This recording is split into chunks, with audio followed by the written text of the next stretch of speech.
Eto na nga guys, yung nagawa natin nung nakaraan ng video na isang kababayan natin Pilipina na gamit ang kanyang video account ng iba ng 6 na beses sa pag-book sa Cebu Pacific.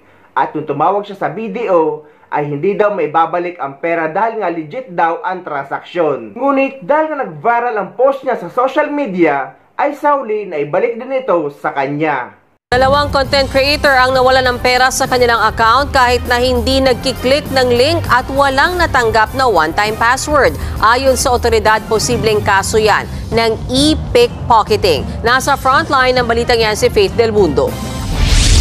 6 na transaksyon sa isang airline ang sunod-sunod na naproseso sa bank account ng midwife at content creator na si Karen Yunes noong July 28. Ang total niyan, 70,000 pesos. Hindi raw siya ang nag-book niyan. Kaya agad nakipag-ugnayan si Karen sa bangko at sa airline company para maibalik ang kanyang pera.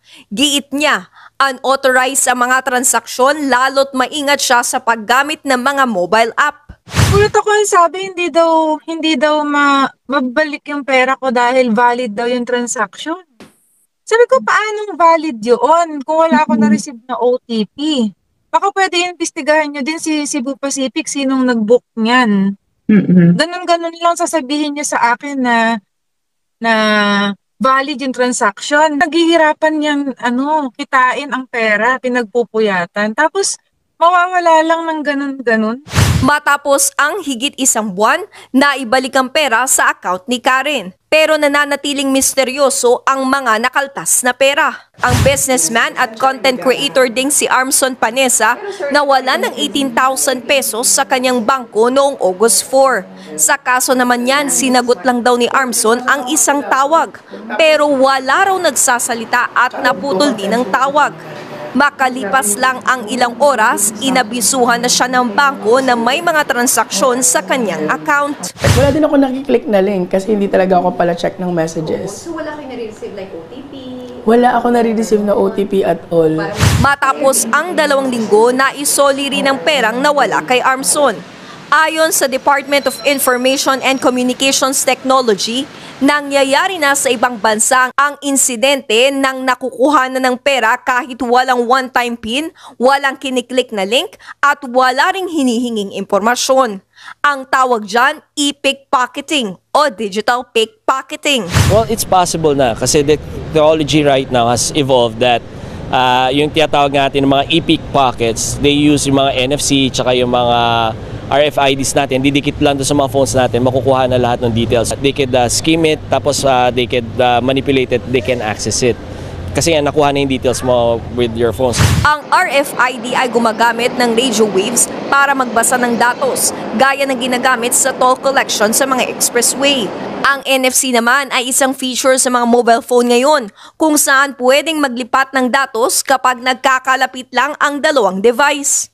Wala tayong kailangang gawin, itatap lang natin yung isa't isa, yung mga phone natin, makakapag-transfer na tayo ng contact details, even yung mga applications natin, including banking details po natin. Nariyan din ang SIM swapping o SIM cloning kung saan kokopyahin ng hacker ang iyong SIM. Lalong-lalo na sa mga eSIMs, kinuklone yung mga SIM cards natin, tapos doon pinapadala doon sa clone yung mga OTPs natin. May paraan ba para maiwasan ito? Payo ng ahensya, i-off ang NFC function ng inyong cellphone lalo't kung hindi naman ito laging ginagamit. Maging maingat kapag nakaka-encounter ng SIM-related issues at gumamit ng mga RFID at NFC blocker. Hindi na kailangan talagang physically go to your pocket but didikitan ka lang, makukuha na yung information doon sa mga devices yun natin. BDO unauthorized transaction na nag-viral a few days ago. Gusto ko lang pong ipaalam sa mga tao na nakasubaybay dito na naibalik na po yung pera ko. At para naman po sa mga hindi nakakaalam, ikwento ko na din ng konti na noong July 28 nga po, nagkaroon ng 6 na unauthorized transaction sa debit card ko with Cebu Pacific. So, ibig sabihin, nagamit yung card ko na naibook sa Cebu Pacific nang wala akong kamalay-malay. Natutulog ako nun eh. Pagising ko, nawawalan na ako ng almost 70K. So, syempre, tumawag agad ako sa hotline para mapablock yung card at baka maubos na nga yung laman ng account ko. Pero kinabukasan, nagpunta pa rin ako sa branch para isurrender yung card at para mapalitan and ma-dispute na rin tuloy. Ang sabi ng fraud management, maghintay lang daw ako ng 15 days para imbestigahan nila kung ano yung nangyari. Inabot ng August 22, wala pa ding update si BDO. No email, no text messages, no calls. So pumunta na ulit ako sa branch para humingi ng update.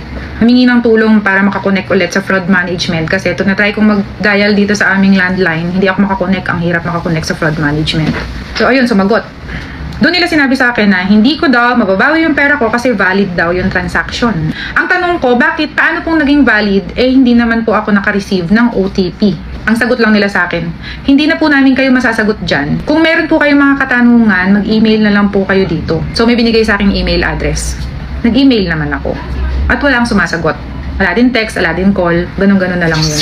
So syempre, 70k yun, papabayaan na lang ba natin? Inilaban ko. Ang naisip kong paraan is i-post na lang sa social media. Total siguro may karapatan naman ako kasi ako yung nawalan. Nawalan ako eh. Hindi ko naman nakalain na yung post is mag-viral siya ng mahigit sa 50 million views. Ang daming nakarelate na nawalan ng pera. Ang dami. So doon napansin. Unang kumontak sa akin ay si Cebu Pacific. Nag-explain sila na wala daw silang nare-receive na ganung amount galing doon sa bank account ko. Kinabukasan, si BDO naman yung tumawag sa akin. Nireport ko din na habang kausap ko nga sila na wala daw na-receive si Cebu Pacific na ganung amount. So, saan ka ako napunta yung pera ko? Hindi na nila ako masagot doon. Pero ang sabi nila is, magre-reinvestigate nga daw sila. Hindi rin nagtagal, kinabukasan, kumontak ulit sa akin si BDO at sinabi nga na mababalik na nga daw yung pera ko dahil nabawi daw nila kay Cebu Pacific. So, hindi ko na alam kung anong totoo. Ang sa akin na lang is, thank you kasi mababawi o mababalik yung pera ko. Hindi nga lang natin alam kung sino nagsasabi sa kanila na totoo. August 27, ngayong araw, na-receive ko yung exact amount ng nawala sa akin. Binalik na siya ni BDO na galing daw kay Cebu Pacific. Hindi ko na nga rin inakala na mababalik pa yung pera ko. Kaya naisip ko na lang na itulong. Naisip ko lang kung saan dapat.